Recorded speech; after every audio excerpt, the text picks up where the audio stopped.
near the Big Island's Waipio Valley, when tribes ruled the islands, the shark god Kamaho'ali'i was captivated by a beautiful maiden. While he could easily take her, his attraction was love instead of desire. He shifted into mortal form and courted her, however, kept his godhood a secret. The maiden's father welcomed him, for while he loved his daughter, he wished for a son. The couple married and expected a child, but the shark god had troubling dreams. Hoping to avoid cursing his family, he prepared to flee. He told his beloved he was the shark god Kamaho'ali'i and warned her never to feed their child animal flesh or meat. The couple cried as he dove into the sea, became a shark, and left.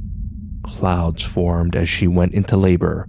Winds howled through Waipio Valley while she screamed and birthed a son. Her father was delighted. However, between the infant's shoulder blades was a hole resembling a shark mouth. The child was the Hawaiian shark demigod, Nanaue, and this is Legends from the Pacific.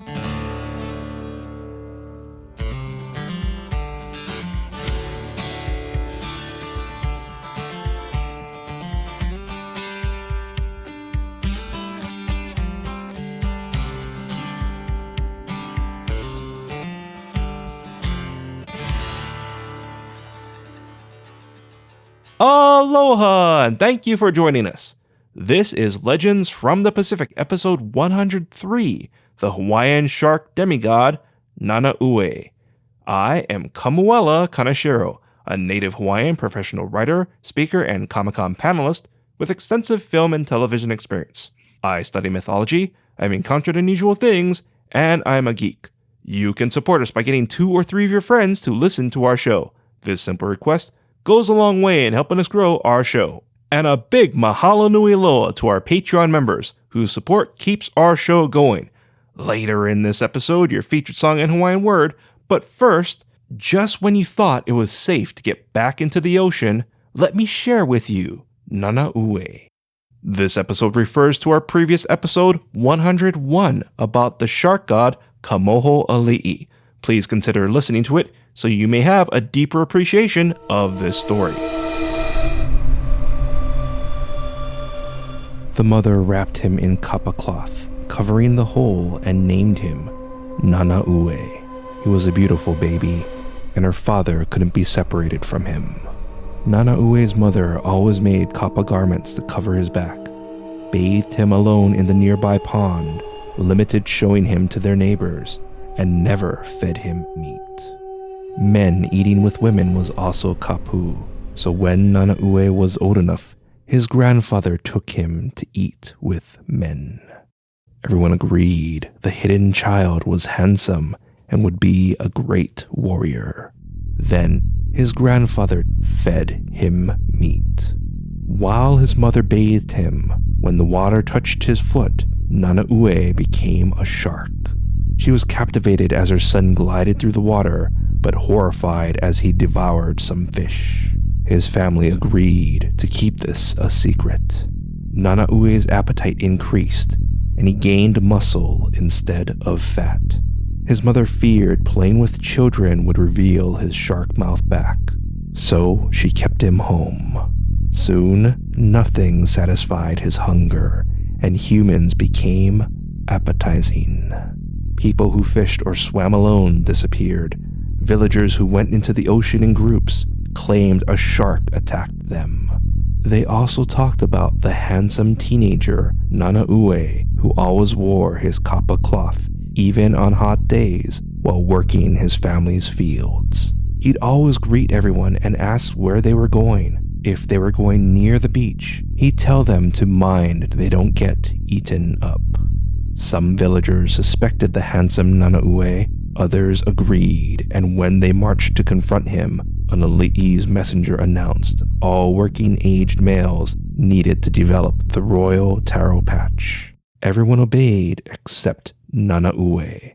The villagers reported him, and the royal guards took the handsome stranger to the alii. The chief's eyes narrowed. "Why did you disobey my order?" Nanaue smirked. "I didn't think it applied to me." The alii chuckled. "It applied to everyone in your village. Join the others." The sun blared upon the still valley. Sweat stung the men's eyes, and Nanaue's kapa cloth stuck to his body. Everyone teased him. His coverings were torn, and they gasped at his shark mouth back. He raged and bit several men while his shark jaws snapped. The guards subdued and bound him. The villagers explained he could be the reason behind the missing people. A messenger sprinted to inform the alii as Nanaue prayed to his father for help.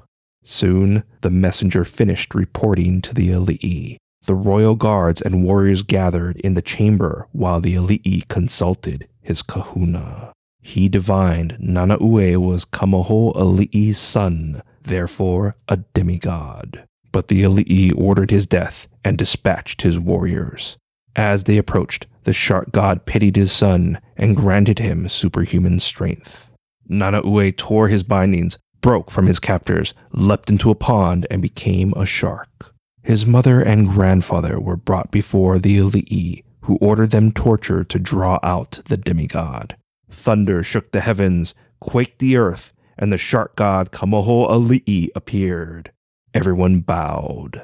The shark god's eyes glowed. "This is your domain, Ali'i. Rise and speak freely." The alii demanded order restored and justice for the innocent killed. The shark god nodded, pointed out his son and beloved wife were not to blame because his father-in-law was the one who neglected his warning about feeding meat to Nanaue. The shark god promised his son would never see the Big Island's coast again. If he does, Kamaho Ali'i and his army will kill him. The alii agreed. The shark god's wife begged for her father not to be killed. The alii agreed, only if the parents promised to never speak to Nanaue again. The heartbroken mortal parents consented. The shark god told his son what happened, and this was the only time he could save him. While Nanaue did bad, his father believed he could prove he was more man than shark. Nanaue swam to the neighboring island of Maui, impressed an alii family who took him in, and he married their chiefess, who was around his age. Fearing she may notice his shark mouth back, he agreed only if they slept separately. They agreed. Nanaue enjoyed life, struggled against his desire for human flesh, and soon people disappeared. One night, Nanaue took a woman to the beach. As she screamed, he threw her into the surf. The cool water ran up his feet, changing him into a shark. Fishermen distracted him and sounded the alarm. Nanaue fled to the nearby island of Molokai. At this time, only alii could surf, so he avoided them, but grew stronger by eating fishermen and swimmers. A shark in the water made swimming and fishing kapu, but the villagers needed food. Molokai was known for producing the most powerful kahunas, and the people sought the strongest, who recently avenged his 2 sons. While a shark was involved, the kahuna felt it couldn't be Molokai's shark god or his mo'o guardians. Daring not contact them a second time, the kahuna used his mystic arts. The shark god Kamaho Ali'i admitted his son caused the deaths, promised no retribution if his son were to be killed, but he bound himself and his army to not harm Nanaue. The kahuna needed to raise an army, convince Molokai's young demigod Una to join them, and maybe they'd have a chance. The kahuna dispatched messengers and gathered an army. However, Molokai's young demigod Una was unconfident with his new abilities and declined. The kahuna descended upon Nanaue's beach. The warriors wrestled him down and tore his covering, revealing his shark mouth back. Nanaue flung them off and fled for the sea. Warriors tripped him up and secured him with nets. But Nanaue drew upon his strength and rolled into the ocean. Coastline warriors raised their nets blocking his path, while others attacked. Nanaue bit the nets and made a hole as his blood reddened the water. As the hole grew, the kahuna realized Nanaue was injured, but far from weakened. The massive shark squirmed through the hole. The kahuna yelled for everyone to hold him back. A giant splash created a wave that knocked everyone back to the beach. Una Moloka'i's demigod stood in the ocean, and the demigods fought. While Una's surprise attack severely weakened Nanaue, the shark was more experienced and weakened the youth. The kahuna rallied the warriors. They lassoed the shark's tail and pulled him towards the beach. Nanaue snapped at the youth fleeing for the beach. Then, the shark poured his strength into swimming, dragging the warriors into the raging surf. The young demigod tugged the warriors' rope. Warriors surfaced from the breakers and held their ground, but the shark's thrashing tail was cutting their rope. The demigod drew his rope and tried to lasso the shark. Waves slackened the lasso, and it collapsed around the tail's tip. The kahuna waited for a wave, then yelled. The lasso dropped around the tail. The demigod looped a nearby hill with slack. The warrior's rope snapped. The shark shot into the depths. The taut rope shot water from its braids. Everyone pulled the demigod's rope and hauled Nanaue onto the beach. But Nanaue held water, maintaining his shark form.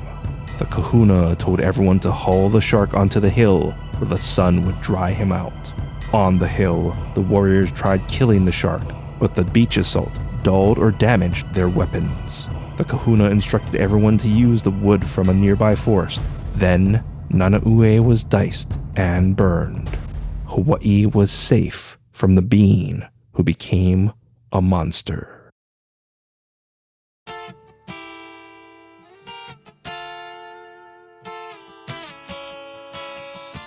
Moloka'i's Kainalu area is where Nanaue's final battle took place. Kainalu Hill's deep groves near the top is from Una's looped rope.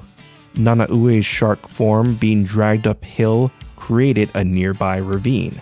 Some refer to the area as Pu'umano, or Shark Hill, and wood from the nearby area which was used to kill the shark cannot hold much of a sharp edge, because it is believed the shark god Kamohoali'i cursed the wood, since its material killed his son.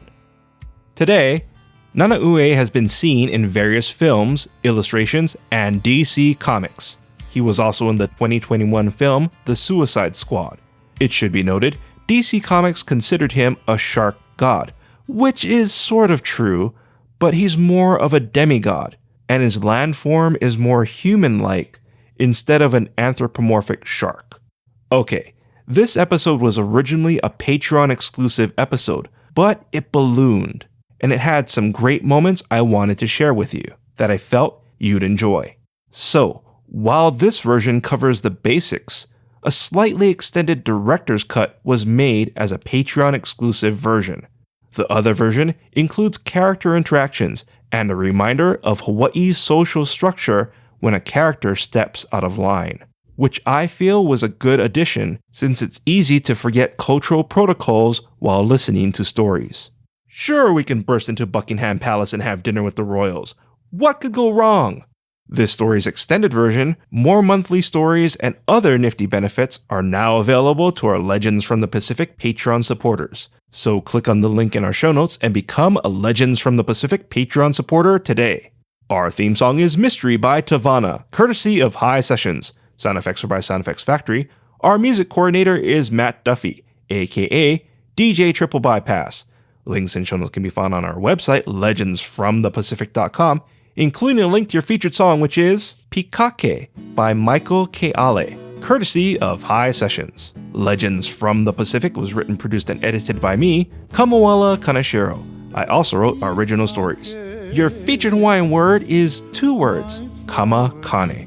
Kamakane means sun. An example of kamakane is Luke Skywalker is Darth Vader's kamakane. Once again, Kamakane is Hawaiian for sun. Hope you enjoyed Stranger Things and Obi-Wan Kenobi. Thank you once again for listening. Mahalo and a hui ho. I love you and promise to be true.